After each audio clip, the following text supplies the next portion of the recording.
John Wick Chapter 3, Parabellum is the third film in a trilogy directed by Chad Stahelski and written by Derek Kolstad. It stars Keanu Reeves as the title character and... Hold on, did you hear that? Get down! Whoa is right. There was an assassin right behind you and I literally just saved your life, cabron. I didn't hit you, did I? You gotta be more aware of your surroundings and stuff. You can thank me later. Anyway, this series of films started as a revenge tale about John Wick avenging the murder of his dog, which is basically the best character motivation ever. Yeah, that's what you get for protecting a dog killer.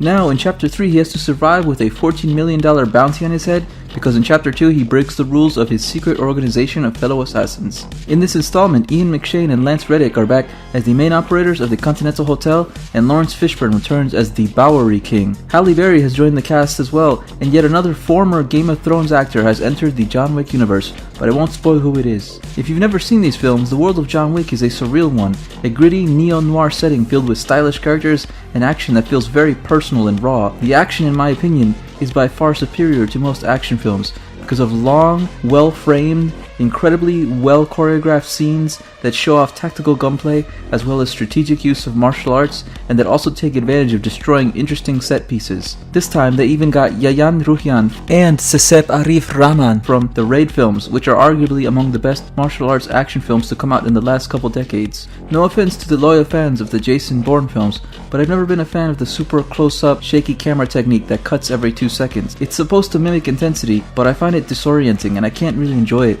since oftentimes you can't even see what's going on. When the camera isn't having a seizure, strikes and weapons often go off screen or are blocked by people's bodies.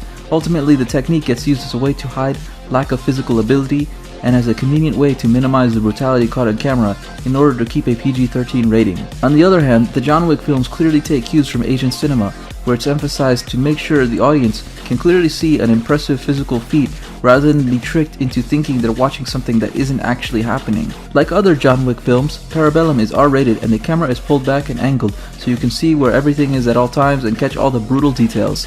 There was one particularly brutal knife fight scene that had everybody in my theater squirming, which just wouldn't have been as effective with a shaky camera. It also helps that the main characters were trained to be as skilled as possible in order to make sure the action scenes are as believable as possible.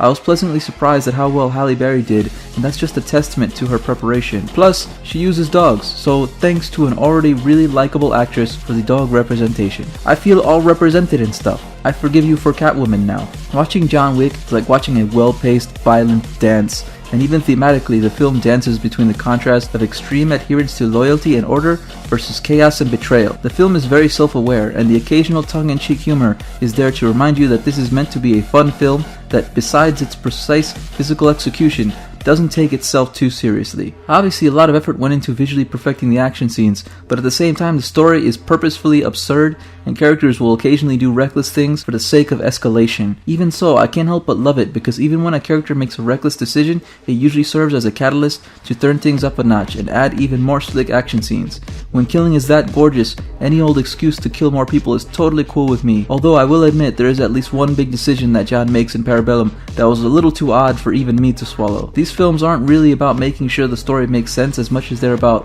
how much stylish, cool shit can you pack into a film while changing the weaponry and location and methods of fighting so that it remains fresh throughout. In comparison to the earlier films, Parabellum follows the same basic formula, but that's mostly a good thing because if you love the first two, you're probably going to love the third film as well. Parabellum might actually be my favorite of the three. The first film has more of an emotional impact because of the revenge plot, but the sequels improve upon the action, and Parabellum seems to have the most action and the best action out of all three. Also, while the first two films focus on Russians and Italians, this one focuses on the Japanese, who I have a soft spot for. These films manage to keep raising the stakes, while also world building and maintaining a rule set of consequences. This keeps you invested in a character who is basically a godlike comic book anti-hero, because you can't help but wonder to yourself, how big can this get, and how much more f***ed can Wick be before he either reaches some sort of final redemption or runs out of luck and runs out of favors to call in. I'm sure for some people the formula will grow stale eventually, but for me this style of action has a unique tone that sets it apart as a breath of fresh air. I'm going to guess that most people will call the Mission Impossible films superior because of some of the more grandiose stunts that you won't find in the John Wick films. And don't get me wrong, those films are indeed great, but I prefer a grittier narrative structure that focuses on personal stakes and builds over the course of several films rather than a narrative about constantly saving the world. There's nothing wrong with that, there's just a lot of films that do that already. I give John Wick Chapter 3 Parabellum 9 sad Keanus out of 10. Oh, Keanu, don't be sad. You make good films. At least you're not a Scientologist like Tom Cruise.